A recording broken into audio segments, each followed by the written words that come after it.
এ দেখো বন্ধুরা, এই পাতাটাকে তোমরা চেনো? এই পাতাটা আমাদের বাড়িতে হয়েছিল। এটার নাম ঘাটকোল পাতা। এটাকে অনেকে অবশ্য চেনে। তো আজকে আমি এই পাতাটা দিয়ে চিংড়ি মাছের মাথা দিয়ে বাটা করব। এটা খেতে খুব সুন্দর লাগে। তার জন্য ওই পাতাটাকে আগেই আমি ধুয়ে নিয়েছি ভালো করে। তারপরের খোসাগুলো গায়ে ছাড়িয়ে তারপর এটাকে কুচি কুচি করে কেটে নিলাম। এরপর অন্যদিকে একটু জল গরম করে কড়াইয়ে তাতে লবণ দিয়ে এরপরে ওই পাতাগুলো আমি এর মধ্যে দিয়ে দেবো। দিয়ে আমি ঢাকনা দিয়ে ঢাকা দিয়ে রাখবো কিছুক্ষণ সেদ্ধ হওয়ার জন্য। সেদ্ধ হয়ে গেলে আমি একটু নাড়িয়ে দেখবো। দেখো এর মধ্যে থেকে কত কষ বেরিয়েছে, জলটা কীরকম লালচে লালচে হয়ে গেছে। এই পাতা অনেকের অবশ্য একটু গলা চুলকাতে পারে, তারা একটুখানি লেবুর রস দিয়ে খেলে কোনো অসুবিধা হবে না। এরপরে আমি পাতাটাকে জল ছেঁকে নিয়েছি আর কড়াইয়ে তেল দিয়ে চিংড়ি মাছের মাথাগুলো হলুদ দিয়ে ভেজে নিচ্ছি লাল লাল করে। ভাজা হয়ে গেলে এটাকে তুলে নিলাম। এরপর ওই তেলের মধ্যে একটু কালো জিরে, কটা শুকনো লঙ্কা আর রসুনের কয়েকটা কোয়া দিয়ে ভালো করে লাল লাল করে ভেজে নেব আমি।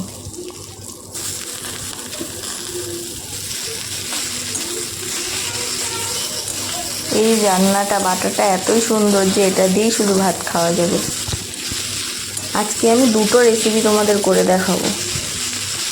রান্নাগুলো তোমাদের যদি ভালো লেগে থাকে তাহলে একটা লাইক, একটা কমেন্ট ও একটা শেয়ার করতে ভুলো না।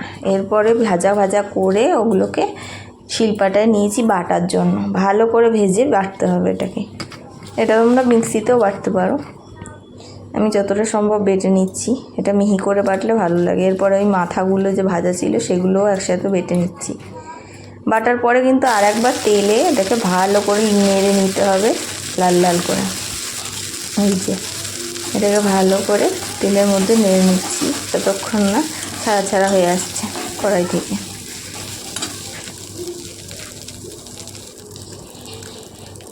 এই দেখো এটা হয়েই এসছে প্রায়। এবার আমি এটাকে নামিয়ে নিচ্ছি। এরপর ওপর থেকে একটু কাঁচা সর্ষের তেল ছড়িয়ে এটাকে রেখে দিলেই হয়ে গেল কমপ্লিট আমাদের বাটা। এরপরে মাছটা করব। মাছটার জন্য এখানে আমি এটা হচ্ছে মিনি মাছ। তোমরা কজন চেনো আমাকে জানিও। এই মাছটাকে আমি অনেকটা তেলাপিয়ার মতো দেখতে, তবে এটা তেলাপিয়া না। এটা কেটে ধুয়ে নিয়েছি। এবার নুন হলুদ মাখিয়ে নিচ্ছি। এটাকে আমি ফুলকপি আলু দিয়ে একটা তরকারি বানাচ্ছি।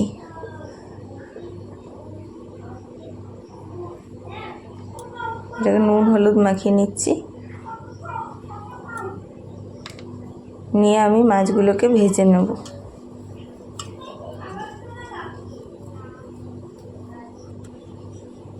তার আগে এই ফুলকপি আলুগুলো আর আদা একটু আমি কেটে নিয়েছি। এবার মাছগুলো আমি ভেজে নিচ্ছি।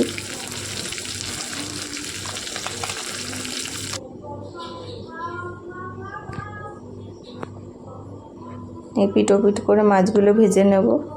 সব মাছ তো একসাথে কড়ায় ধরবে না, তাই দুবারে আমি ভেজে নিলাম মাছগুলো। এরপরে কড়াইয়ে তেল দিয়ে আমি ফুলকপিগুলো ছেড়ে দিয়েছি। একটু লবণ দিয়ে এটাকে আমি ঢাকনা দিয়ে রাখবো, কারণ ফুলকপির ডাঁটাগুলো সেদ্ধ হতে একটু সময় লাগে। তাই জন্য আমি এটাকে আগে আলাদা ভেজে নিচ্ছি।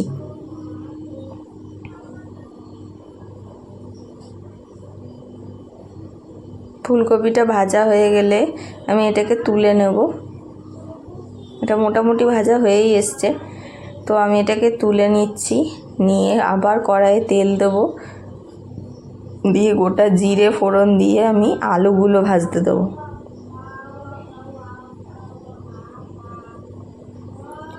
ও ততক্ষণে আমি এদিকে মশলাটা করে নিচ্ছি। এখানে মশলায় আমি দেব গোটা জিরে, অল্প পরিমাণ রাঁধুনি, আমি একটু শুকনো কলায় নেড়ে নেব।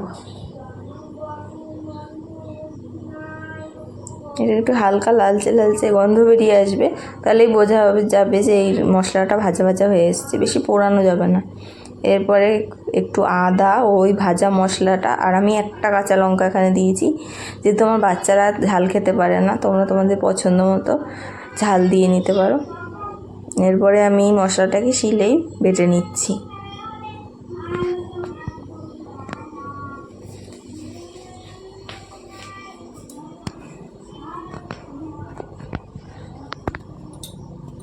এবার ওই ভাজা আলুটার মধ্যে আমি মশলাটা দিয়ে দিলাম বাটা।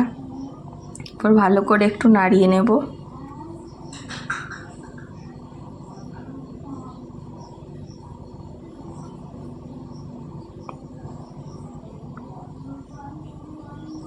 এরপর ফুলকপি ভাজাটাও আমি এর মধ্যে দিয়ে দিয়েছি, দিয়ে ভালো করে মিশিয়ে নেব।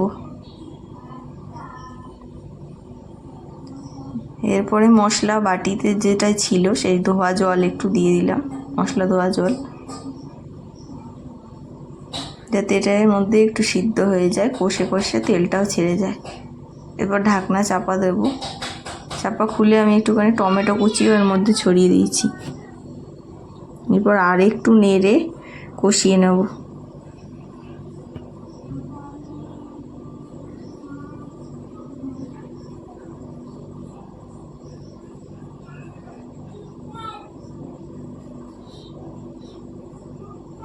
এরপর একবার ঢাকা দিয়ে দিলাম।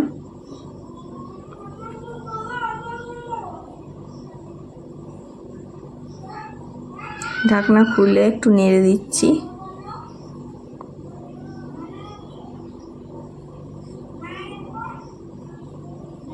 এরপর আমি এখানে কষে গেছে মশলাটা, জল ঢেলে দিলাম। পরিমাণ মতো জল দেব ঝোলের রাখার জন্য।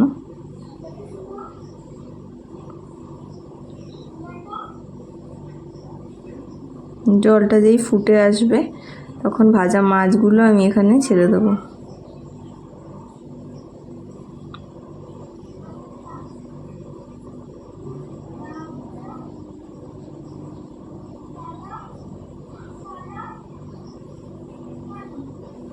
ঝোলটা ফুটে এসেছে, এবার একে একে মাছটা আমি ছেড়ে দেবো এর মধ্যে।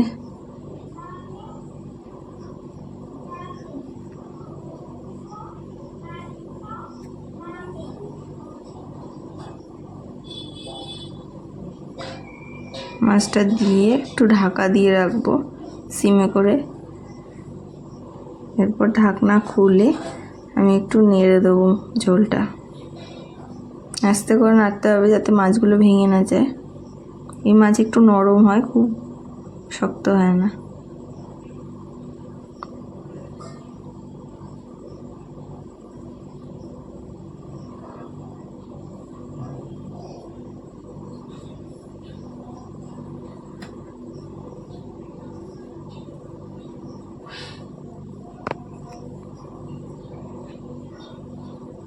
এরপর নামানোর আগে সামান্য ধনেপাতা কুচি ছড়িয়ে দিলাম।